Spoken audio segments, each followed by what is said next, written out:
ত্রয়োদশ জাতীয় সংসদ নির্বাচনের রোডম্যাপ ঘোষণা করেছে নির্বাচন কমিশন। ২১ পাতার কর্মপরিকল্পনায় নির্বাচন কেন্দ্রিক কার্যক্রম ২৪ ভাগে বিভক্ত করা হয়েছে। অধিকাংশ বড় কাজ সম্পন্ন হবে নভেম্বরের মধ্যেই। বৃহস্পতিবার নির্বাচন ভবনের সংবাদ সম্মেলনে এসব তথ্য জানান নির্বাচন কমিশনের সিনিয়র সচিব আক্তার আহমেদ।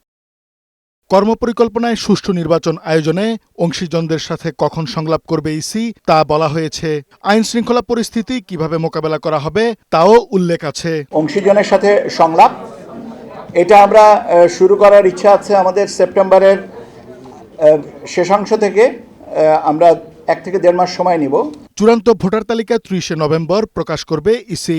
আর নির্বাচনের 25 দিন পূর্বে ভোট কেন্দ্রের চূড়ান্ত তালিকা প্রকাশ হবে। 31 অক্টোবর পর্যন্ত যাদের বয়স 18 বছর হবে তাদেরকে নিয়ে একটা ভোটার তালিকা করব, যেটা আমরা কমপ্লিট করব by the end of November. 14 সেপ্টেম্বরের মধ্যে রাজনৈতিক দলের প্রাথমিক নিবন্ধন দিয়ে পত্রিকায় গণবিজ্ঞপ্তি দিবে ইসি। চূড়ান্ত হবে 30 সেপ্টেম্বরের মধ্যে। নভেম্বরের মাঝামাঝি চূড়ান্ত হবে দেশীয় পর্যবেক্ষক সংস্থার নিবন্ধন। রাজনৈতিক দলের নিবন্ধনের যে কার্যক্রম আপনারা জানেন যে আমরা মাঠ পর্যায়ে তথ্য যাচাইয়ের জন্য পাঠিয়েছি।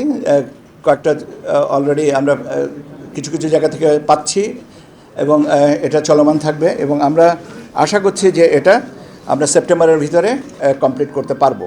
সীমানার চূড়ান্ত গেজেট হবে 15 সেপ্টেম্বর।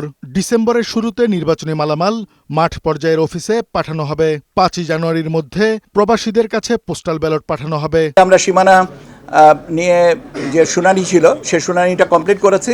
মোটামুটিভাবে ধারণা যে আগামী 15 সেপ্টেম্বরের ভিতরে এইগুলোকে চূড়ান্ত করতে পারবো এবং আপনার জিআইএসএ ম্যাপ এই জাতীয় যে কাজগুলো আছে সেগুলো আমরা 30 সেপ্টেম্বরের ভিতর কমপ্লিট করব।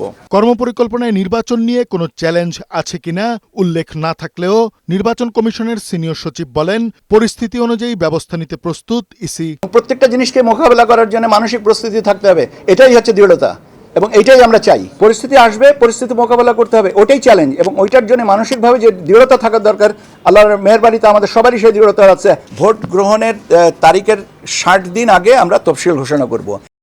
কাজী ফরিদ, বৈশাখী সংবাদ, ঢাকা।